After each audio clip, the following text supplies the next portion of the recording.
Hello बच्चों, आज हम बात करने वाले हैं सिविक्स क्लास टेंथ का सिविक्स यानी नागरिक शास्त्र सोशल साइंस का नागरिक शास्त्र क्लास टेंथ की हम बात करने वाले हैं। और जितने भी बिहार बोर्ड वाले बच्चे हैं उनके लिए ये अति महत्वपूर्ण क्वेश्चन है। और वैसे ही क्वेश्चन हम लेकर आए हैं जो अगले साल यानी कि 2024 में बोर्ड एग्ज़ाम के लिए जितने भी बच्चे हैं उनके लिए अति महत्वपूर्ण है। अर्थात ये क्वेश्चन अति महत्वपूर्ण क्वेश्चन है। आप सभी लोग जितने भी टेंथ वाले बच्चे हैं वे सभी के लिए ये क्वेश्चन महत्वपूर्ण है। गेस क्वेश्चन बोलिए, इसको मोस्ट इम्पोर्टेंट क्वेश्चन बोलिए, वीवीआई क्वेश्चन भी बोल सकते हैं। इसी में से आएगा और इससे बाहर एक भी क्वेश्चन नहीं आएगा। 5 चैप्टर आपका सिविक्स का मैं पढ़ाने वाला हूँ चैप्टर वाइज, और सभी 2-3 चैप्टर हो चुका है हम लोगों का। पीछे 3 चैप्टर का वीडियो अपलोड कर दिया गया है, आप लोग जाकर देख सकते हैं, कोई समस्या नहीं है।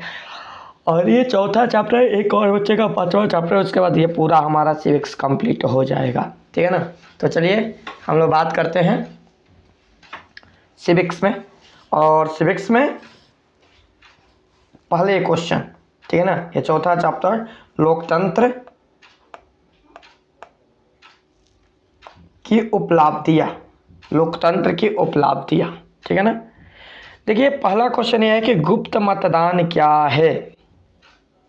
हमारा पहला क्वेश्चन आता है कि गुप्त मतदान क्या है।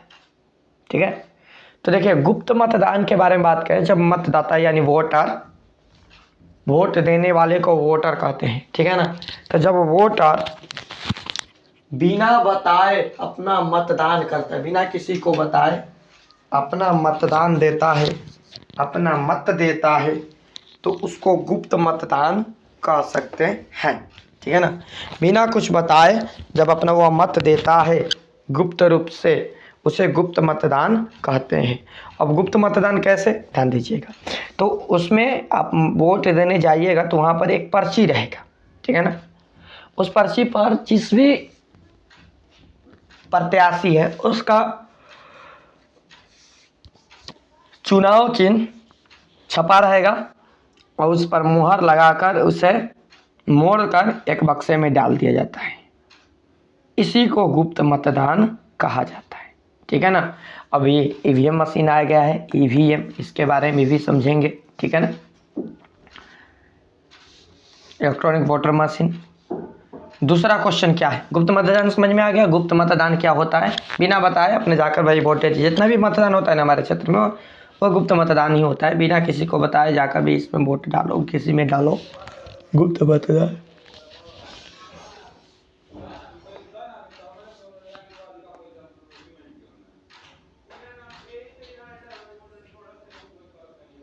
दूसरा क्वेश्चन है कि भारत में लोकतंत्र के भविष्य को आप किस रूप में देखते हैं। भारत में लोकतंत्र के भविष्य को आप किस रूप में देखते हैं। देखिए भारत में बात किया जाए तो उत्तर भारतवर्ष में लोकतंत्र का भविष्य अत्यंत उज्जवल है। उत्तर भारत में लोकतंत्र का जो भविष्य अत्यंत उज्जवल है, क्योंकि प्रारंभ से ही यहाँ पर एक लोक कल्याणकारी सरकार का गठन किया गया है। वैसी सरकार जो जनता को मौलिक अधिकार प्रदान करती है तथा व्यक्ति की गरिमा को बढ़ाने का प्रयास करती है। भारत सरकार विभिन्न समूहों के मध्य सत्ता का विभाजन करके सामंजस्य स्थापित करती है। ठीक है, अर्थात हम बात करें तो पहले से यहाँ पर एक ऐसी सरकार की व्यवस्था है जो कल्याणकारी है, जो कल्याण को ध्यान में रखते हुए बनाई गई है। ठीक है, अर्थात हम कह सकते हैं कि भारत में लोकतंत्र के भविष्य उज्जवल है, लोकतंत्र अच्छा है, भारत में लोकतंत्र सफल है। ठीक है ना।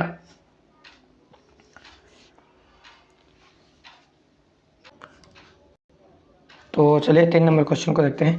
देखिए 3 नंबर क्वेश्चन के भारतीय लोकतंत्र की किन्हीं 4 समस्याओं का वर्णन करें।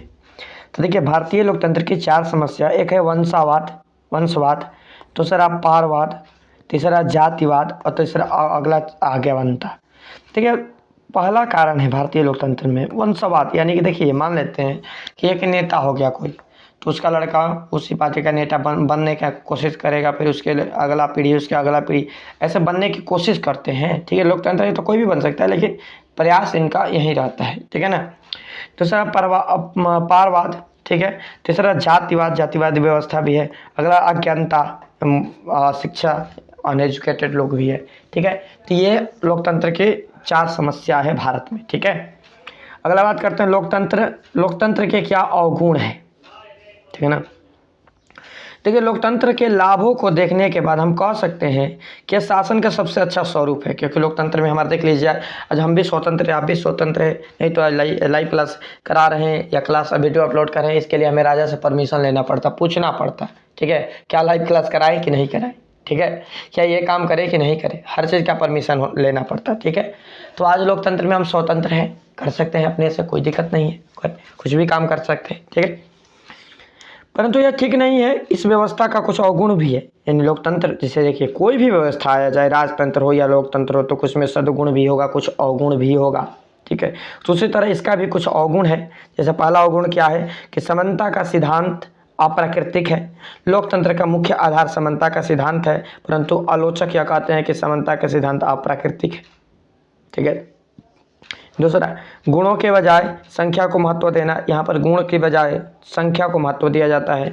लोकतंत्र के गुणों के बजाय अधिक महत्व दिया जाता है, गुणों की बजाय संख्या को अधिक महत्व दिया जाता है किसमें, लोकतंत्र में।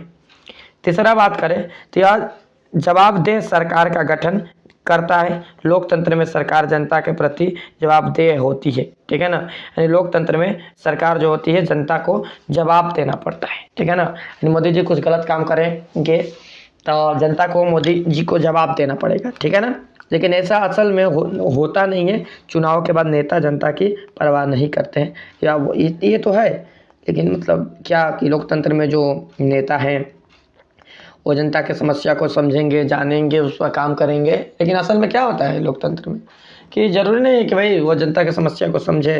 हाँ, वो तो नेता बन गया, हो गया काम खत्म, बनने से पहले ही सब कुछ, बाद में कुछ नहीं। ठीक है। चौथा क्या है कि अस्थिर कमज़ोर सरकार, लोकतंत्र के सरकार अस्थिर तथा कमज़ोर होती है। ठीक है ना, स्थिर वाली नहीं, कमज़ोर होती है। 5 वर्ष से भाई इतना में जो भी करना है करो, 5 वर्ष के बाद बदल जाएगी। ठीक है ना, बहुदलीय व्यवस्था सरकार तेज़ी से बदलती है और इसमें सरकार बहुत जल्दी जल्दी बदलती रहती है। ठीक है ना, आगे बात करते हैं। क्वेश्चन नंबर 5, लोकतंत्र के सफलता के लिए कौन कौन से आवश्यक शर्त हैं। तो ये पहला शर्त, लोकतंत्र की सफलता के लिए जनता की लोकतंत्र पूरी आस्था हो, यानी जनता की लोकतंत्र में आस्था हो। जनता चाहे लोकतंत्र को लेकर चलना चाहे जनता।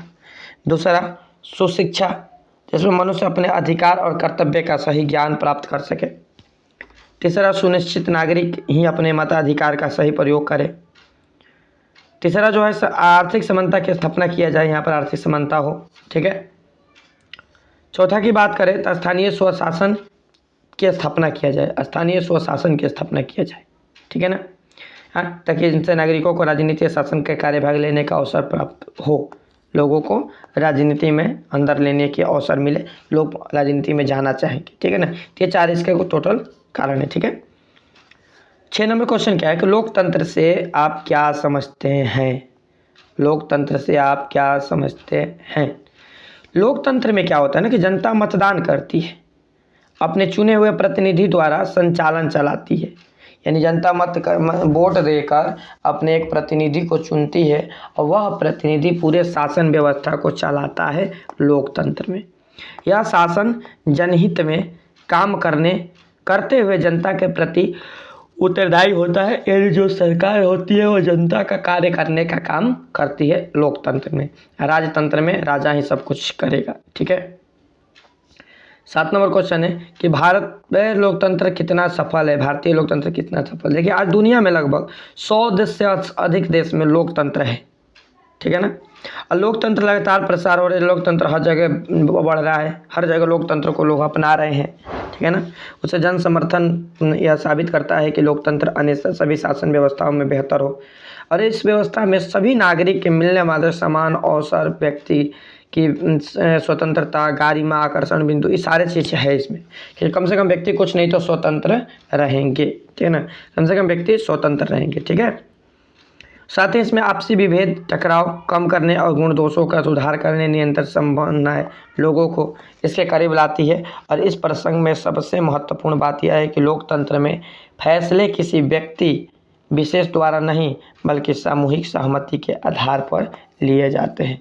यानी इसमें कोई एक व्यक्ति फैसला नहीं लेगा, इसमें जितने भी व्यक्ति हैं समूह में एक मीटिंग होगा, समूहों का यानी लोगों का जमाव होगा और वहाँ पर लोग जो कहेंगे वहीं होगा। लोकतंत्र भी ये सबसे बढ़िया चीज़ है, सबको अपना अपना मत रखने का, अपना अपना हक रखने का अधिकार है, ठीक है ना।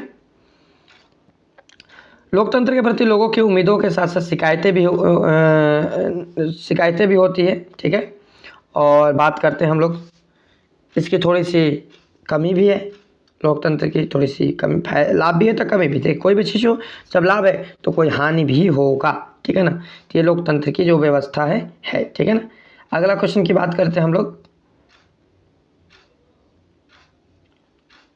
अगला क्वेश्चन है कि लोकतंत्र की सबसे बड़ी विशेषता क्या है।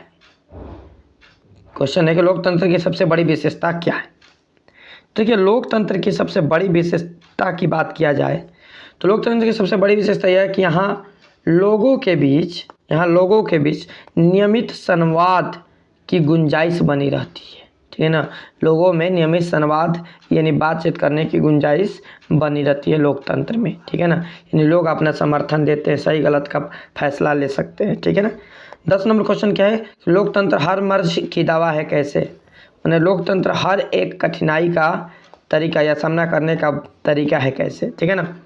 ठीक है, यह सही है कि लोकतंत्र कुछ चीज़ों को प्राप्त करने की स्थितियाँ को तो बना सकता है, परंतु इन स्थितियों का लाभ उठाना नागरिकों का अपना काम होता है। लोकतंत्र बस स्थितियों को बनाता है, ठीक है ना। उन स्थितियों को लाभ उठाने का काम हमारे नागरिक करते हैं, यानी नागरिक जो है ये लाभ उठाएंगे, बस वो लोकतंत्र बना दिए गए, ठीक है ना। अगला क्वेश्चन बात करते हैं, तानाशाही सरकार किसे कहते हैं। देखिए, जिसमें एक व्यक्ति के द्वारा एक ही अथवा कुछ व्यक्तियों के द्वारा शासन प्रक्रिया चलाया जाए, जिसके पास देश की संपूर्ण सत्ता हो, वह सत्ता अपने बल के हिसाब से चलाए है। उसमें जनता क्या बोले क्या नहीं बोले उसका मतलब नहीं, जनता करे कि नहीं होगा वो अपने मन से करेगा, ठीक है ना। जो मर्जी में आए वही करेगा। इस व्यवस्था जैसे चीन एग्जाम्पल में ले सकते हैं, ठीक ना। तो इस व्यवस्था को हम तानाशाही शासन व्यवस्था कहते हैं। यह व्यवस्था तानाशाही शासन व्यवस्था कहलाती है, ठीक है ना। 12 नंबर के क्वेश्चन की बात करें, इसमें लोकतांत्रिक सरकार में फैसले लेने में विलम्ब क्यों होता है। फैसला लेने में काम स्लो क्यों होता है। तो देखिए, लोकतांत्रिक सरकार में फैसले को विधायिका की लंबी प्रक्रिया से गुजरना पड़ता है। कुछ भी फैसला लेना हो तो वह एक विधायिका में उसको लंबी प्रक्रिया से गुजरना पड़ेगा, सभी अपना मत रखेंगे। यही कारण है कि लोकतंत्र के सरकार में फैसला लेने में विलम्ब होता है। जबकि तानाशाही सरकार हो तो जो कहेगा वही सही, जो बोला वो चलेगा, सही है। अगला बात करते हैं हम लोग। तो अगला क्वेश्चन है कि प्रत्यक्ष लोकतंत्र कहाँ है, उसके उपकरण कौन कौन से हैं। तो देखिए, प्रत्यक्ष लोकतंत्र जो है जनता स्वयं शासन में भाग लेती है। जनता जब स्वयं शासन में भाग लेती है तो उसको हम प्रत्यक्ष लोकतंत्र कहते हैं। यानी जब जनता स्वयं राज करना शुरू कर दे तो उसे हम प्रत्यक्ष लोकतंत्र कहते हैं, ठीक है ना। जैसे स्विट्जरलैंड में है, वहाँ पर जनता का शासन है। चौथा जो है 14 नंबर क्वेश्चन जो है, प्रत्यक्ष प्रजातंत्र अप्रत्यक्ष प्रजातंत्र में क्या अंतर है। देखिए, प्रत्यक्ष प्रजातंत्र में जनता शासन स्वयं करती है, ठीक है। और अप्रत्यक्ष प्रजातंत्र में शासन का वह रूप है जिसमें जनता अपने प्रतिनिधि द्वारा चलाती है। हमारे भारत में एक प्रतिनिधि चुना जाता है, जैसे मोदी जी नेता पार्टी, और उस पार्टी के माध्यम से शासन किया जाता है, तो वह अप्रत्यक्ष प्रजातंत्र है। लेकिन स्विट्जरलैंड में वहाँ की जनता ही वहाँ की सरकार है, तो वह प्रत्यक्ष प्रजातंत्र हो गया। प्रत्यक्ष माने समझिए कि जब हम लोग स्वयं शासन करना शुरू करेंगे ना तो वह प्रत्यक्ष कहलाएगा, और जब जनता शासन करेगी तो वह अप्रत्यक्ष कहलाएगा। यही अंतर है बस। सॉरी, जब जनता अपने प्रतिनिधि के द्वारा शासन करेंगे तो वह अप्रत्यक्ष कहलाएगा, ठीक है ना। अगला बात करते हैं।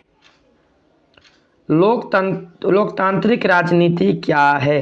लोकतांत्रिक राजनीति क्या है? देखिए, वह राजनीति जिसमें औपचारिक संविधान हो, औपचारिक संविधान, जिसमें लगातार चुनाव होते रहते हों, ठीक है ना, जिसमें राजनीतिक दल हो और जनता के अधिकार की गारंटी देती हो, उसे लोकतांत्रिक राजनीति कहते हैं। जैसे हमारे भारत की राजनीति लोकतांत्रिक राजनीति है, जिसमें एक संविधान है, यहाँ पर लगातार चुनाव होता रहता है 5-5 वर्ष पर, राजनीतिक दल भी है, जनता के अधिकार की गारंटी भी देता है, तो इसे लोकतांत्रिक राजनीति कहेंगे। ठीक है ना।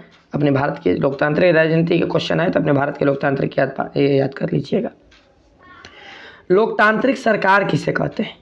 तो वह सरकार जो जनता के द्वारा चुनी गई हो, मतलब वह सरकार जिसको जनता ने चुना हो, जिसने जनता को चुनकर लाया, जो जनता को चुनकर लाए हो, वह लोकतांत्रिक सरकार कहलाती है, जो जनता के कल्याण के कार्य करती हो, जो जनता के कल्याण के लिए कार्य करती हो तथा जो अपनी जनता को समानता प्रदान करती हो, सभी को एक समान देखे, उसे लोकतांत्रिक सरकार कहते हैं। ठीक है ना। यानी जो पहला चीज़ लोकतांत्रिक सरकार में जनता के द्वारा चुनी गई हो, ठीक है ना।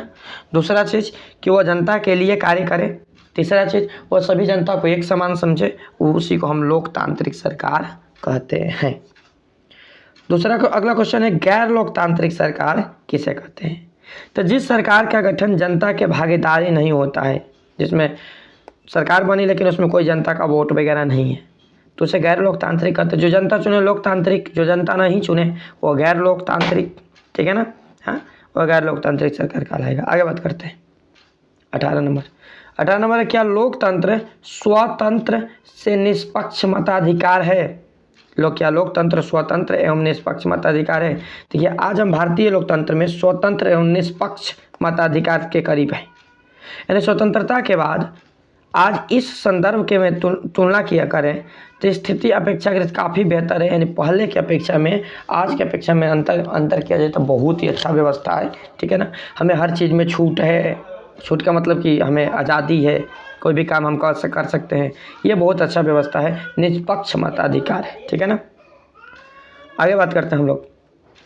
19 नंबर क्वेश्चन है कि लोकतंत्र के प्रति लोगों में अविश्वास पैदा होने लगता है क्यों?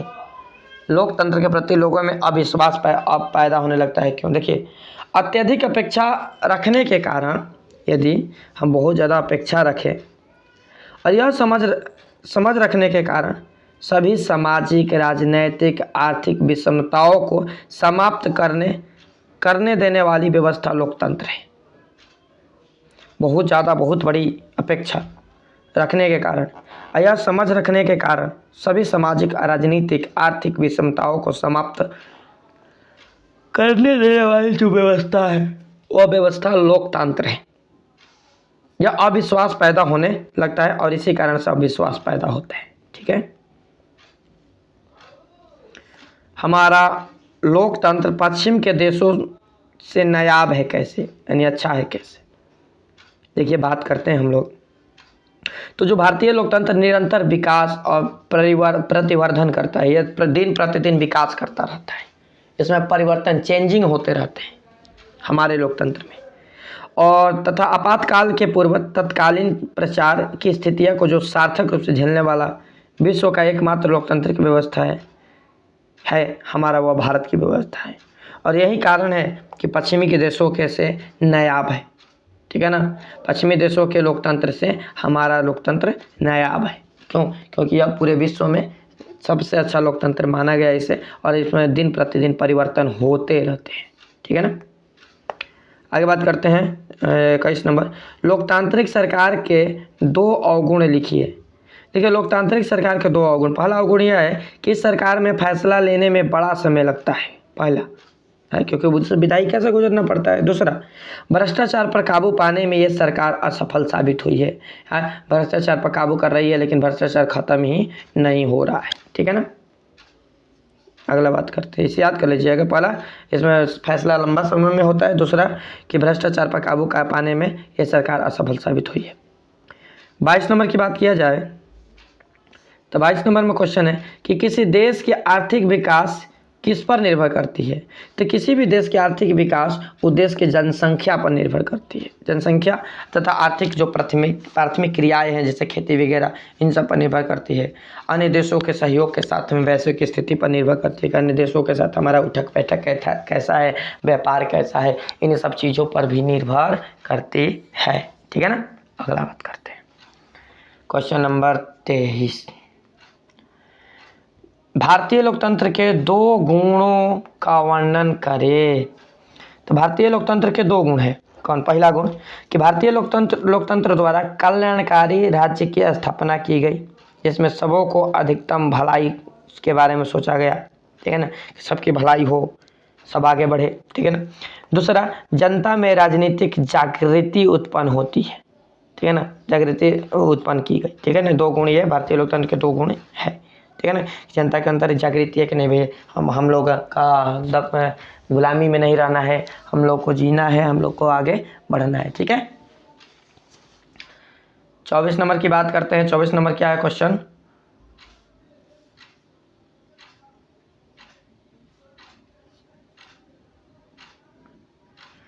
कि भारतीय लोकतंत्र की विशेषता बताएं। हाँ देखिए, अभी बताए ना, भारतीय लोकतंत्र वही है। भारतीय लोकतंत्र की प्रस्तावना में उल्लेख किया गया है भारत एक लोकतांत्रिक देश है। पहला चीज, इसकी मुख्य विशेषता यह है कि वैश्विक मताधिकार होता है, यानी अपने मन से, और समय समय पर एक ही सरकार नहीं चलती, समय समय पर वोटिंग कराया जाता है ताकि सरकार चेंजिंग होते रहे। यहाँ पर विपक्षी दल भी बनाए गए हैं। ठीक है ना। तो इस कारण से भारतीय लोकतंत्र अच्छा मानते हैं। इसकी यह खासियत है, विशेषताएँ है, और इसमें परिवर्तन करने की जो व्यवस्थाएं बनी रहती है, यानी जैसे माहौल जैसे समय आए उसे उस हिसाब से परिवर्तन किया जाए। ठीक है ना। लोकतांत्रिक सरकार की 2 गुण बताना है, यहाँ पर 2 गुण बताना है। तो पहला गुण, यह क्वेश्चन आया था ऊपर, यह पहला गुण कि सरकार द्वारा चुनी गई होती है और चुनाव जो जीतता है वो अपनी सरकार बनाता है। दूसरा गुण कि सरकार जनता की होती है और जनता के कल्याण के लिए कार्य करती है। ठीक है ना। 2 गुण है लोकतंत्र की। आप इसके अलावा कुछ और भी गुण लिख सकते हैं, जैसे कि गुलामी से आज़ादी मिल गई, हमें अपने सत्ता में साझेदारी की बात मिल गई, ये भी हो सकता है आप लोगों का। ठीक है ना। अगला क्वेश्चन की बात करें तो क्या लोकतंत्र में नोट से वोट या लाठी से वोट की स्थिति है? नोट से वोट, समझ में आ रहा है ना? नोट से वोट, नोट गिना वोट दे दो ना। नोट से वोट और लाठी से वोट, नहीं तो बरियारी। लाठी से वोट का मतलब जबरदस्ती, भाई ना है बॉडी या ना तो मार 4 लाठी, ठीक है ना, बरियारी, जबरदस्ती, गुलामी। तो लोकतंत्र में नोट से वोट या लाठी से वोट की स्थिति रहती थी, अब कुछ हद तक कम है, किंतु अब जागरूक रहने की स्थिति में बदलाव हुआ है। पहले लोग वोट खरीद लेते थे, अभी भी बहुत जगह पे ये हो रहा है कि पैसा देकर वोट को खरीद लेना या ज़बरदस्ती दबाव डालकर पीट कर वोट डलवाना, ऐसी स्थिति बनी रहती है। ठीक है ना।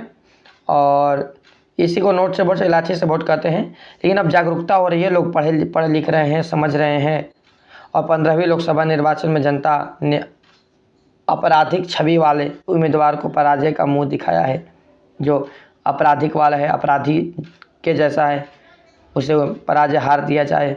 और इसका मुख्य उपकरण जो है जनमत संग्रह, आराम भैया, परिवर्तन, लोक निर्णय इत्यादि इस सब में दिया गया है। ठीक है ना। यानी अब जनता समझदार हो रही है, तो जब जनता समझदार होगी तो बात समझदारी वाला ही करेगी, नोट से वोट नहीं, लाठी से वोट नहीं चलेगा। ठीक है ना। क्योंकि भाई लोकतंत्र है, लोकतंत्र में गुलामी की तरह लोग थोड़ी नहीं रहेंगे। तो शिक्षा की कमी है, यदि शिक्षा आए तो समाज शिक्षित होगा, इसमें कोई दिक्कत नहीं है। अगला जो क्वेश्चन है, लोकतंत्र किस प्रकार आर्थिक समृद्धि एवं विकास में सहायक बनाता है?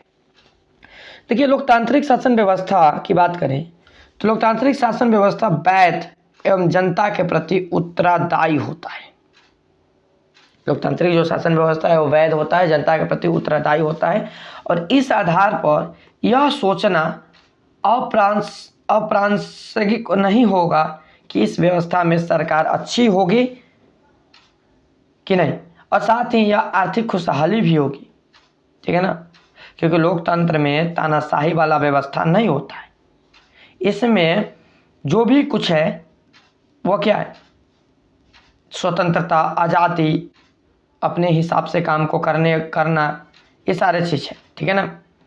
खुशहाली और विकास के दरों पर गौर करते हैं, काफ़ी निराशा होती है। और आर्थिक समृद्धि के मामले में लोकतंत्र से तानाशाही का रिकॉर्ड थोड़ा अच्छा है, ठीक है ना। यानी हम बात करें तो जो हमारा लोकतंत्र है वो तानाशाही सरकार से तो अच्छा का बहुत अच्छा है, ठीक है ना।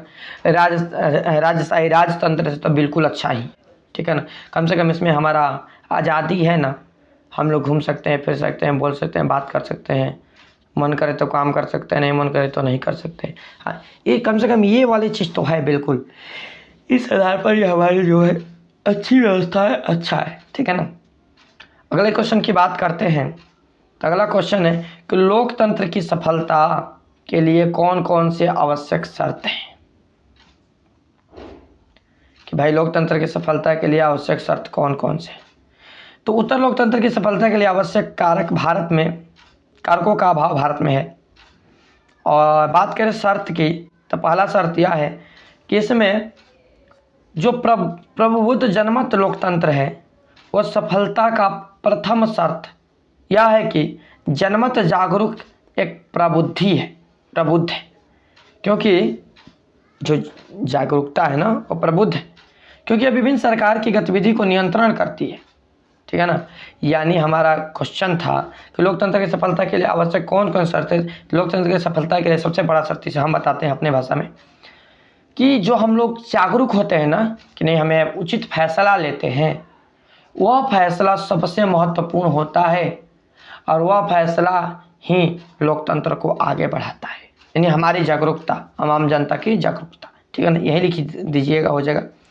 दूसरा, राजनीतिक दलों के मजबूत के लिए लोकतांत्रिक शासन व्यवस्था में राजनीतिक दलों का होना। देखिए लोकतंत्र को यदि रखना है, चलाना है, तो एक पार्टी नहीं, कम से कम 2 या 3 पार्टी होनी चाहिए, 2 या 3 दल होनी चाहिए। विपक्षी दल बहुत फायदेमंद होते हैं, बहुत काम की चीज़ होती है। यदि एक सरकार रहेगा ना तो उसे पता होगा कि हम अब हारने वाले हैं ही नहीं, तो जो मर्जी में वो करेगा, यानी कि वो एक प्रकार का राजशाही शासन हो गया ना। लेकिन 1 से अधिक सरकार रहेगा तो विपक्षी बार बार उसे याद दिलाते रहेंगे कि तुम गलत कर रहे हो, तुम ये कर रहे हो, तुम वो कर रहे हो, ठीक है। तो ये थोड़ा सा अच्छा होता है, विपक्षियों का रहना जरूरी है। आगे हम लोग बात करें नंबर 3 की, तो इसमें लोकतंत्र की सफलता के लिए जरूरी है कि विभिन्न प्रजाति धर्म के लोग एक साथ मिलकर काम करें। अलग अलग जाति, अलग अलग धर्म के जो लोग हैं वह एक साथ मिलकर काम करें, यह बहुत ज़रूरी चीज़ है।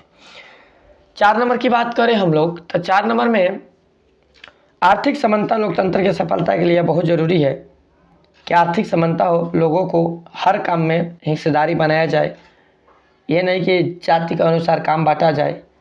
ये ज़रूरी है कि लोगों को उनके काम करने की क्षमता के अनुसार काम को बांटा जाए, ठीक है ना। आगे बात करते हैं अगला क्वेश्चन की, भारत में लोकतंत्र कैसे सफल हो सकता है। अपना विचार देना है कि भारत में लोकतंत्र कैसे सफल होगा, ठीक है ना। तो देखिए भारत में लोकतंत्र सफल होने के लिए लोकतंत्र की विकास जरूरी है, और लोकतंत्र के विकास के लिए युवाओं को, भारत के नागरिकों को, या कहीं जाओ जो भी देश में हो वहाँ के नागरिकों को जागरूक होना पड़ेगा, तथा बिना नोट, बिना कोई दबाव के उचित नेता चुनना पड़ेगा जो सरकार को चला सके। और जनता की भी कर्तव्य है कि सरकार को याद दिला सके कि आपने ये काम नहीं किया है, अब कैसे करना पड़ेगा, ठीक है। तो ये बहुत ज़रूरी चीज़ है, और ये सब करने से हमारा जो है लोकतंत्र सफल हो सकता है। जनता का भी हस्तक्षेप रहना चाहिए, सत्ता में साझेदारी रहनी चाहिए, जनता का भी कुछ सीटें होना चाहिए, कुछ पद होने चाहिए, जनता का भी अपने बात रखने का मौका मिलना चाहिए, ठीक है ना। और जनता के अंदर शिक्षा की व्यवस्था होनी चाहिए, लोगों को शिक्षित करना ज़रूरी है, तब जाकर कहीं ये लोकतंत्र सफल होगा, ठीक है ना। ऐसे इतना बनाने से, करने से हमारा जो है लोकतंत्र सफल हो सकता है, ठीक है।